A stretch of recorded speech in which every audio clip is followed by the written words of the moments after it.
In February 1944, Allied intelligence officers pulled a weathered, blood-stained diary from the smoking concrete rubble of Anzio. Its author was a battle-hardened German officer. He had survived the freezing hell of the Dnieper River crossing and fought Soviet armor at the Battle of Kursk. But he didn't write about the Eastern Front with this much apprehension. He noted that of all the units he had encountered in the war, American paratroopers disturbed his sleep the most. He called them the Teufel in Schlabberhosen, the devils in baggy pants, and he underlined those words twice. This assessment came when the broader U.S. Army was still finding its footing. A year earlier at Kasserine Pass, veteran German forces routed Green American units. During that engagement, German armor tore through infantry lines, driving defenders back 50 miles in 2 days. So, how did a brand new, experimental American division manage to terrify the world's most experienced military before the invasion of Normandy had even begun? To find the answer, we have to look past official American citations and examine the most clinical evidence available in warfare, the meticulous, anxious after-action reports written by the German officers who actually fought them. In 1942, the U.S. Army began building its airborne forces from scratch at Fort Bragg. Their goal was to create a soldier who wasn't just a passenger in an airplane, but a fully independent node capable of performing every infantry function, from demolitions to first aid, without orders. This stood in direct contrast to traditional German tactical doctrine. Their enlisted men were conditioned to wait for direction in ambiguous situations. American paratroopers assumed they would land alone and unit structure would fail. Their only instruction was, keep moving and keep attacking. This training regimen was designed to ensure that if a squad was scattered, they wouldn't just survive the confusion, they would weaponize it. This philosophy was tested during the invasion of Sicily in July 1943. High winds scattered the 82nd Airborne across 30 miles of dark terrain, shattering every pre-planned objective. German tactical expectations suggested that these scattered, leaderless troops would be easy to round up once they established small, static defensive perimeters. Instead, isolated groups of paratroopers who had never met before simply found each other in the dark and immediately attacked the nearest German positions with grenades and automatic weapons. German commander Hans-Joachim Schmalz reported a persistent inability to establish where the American lines actually were.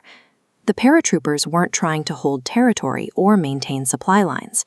Schmalz noted that these Americans were fighting like hunters. They chose their own ground, they struck where the Germans were not, and made the terrain itself their primary weapon.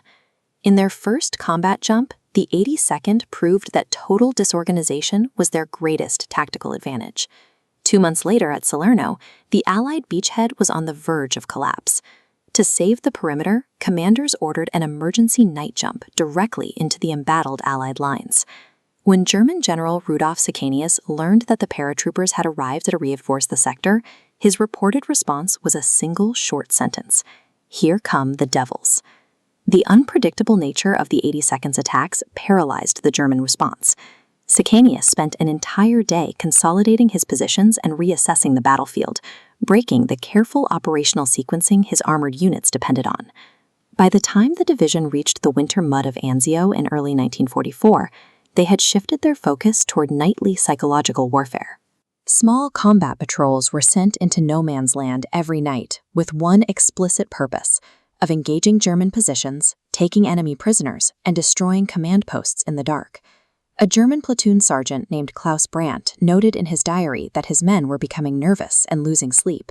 He wrote that the darkness itself now seemed to belong to the enemy.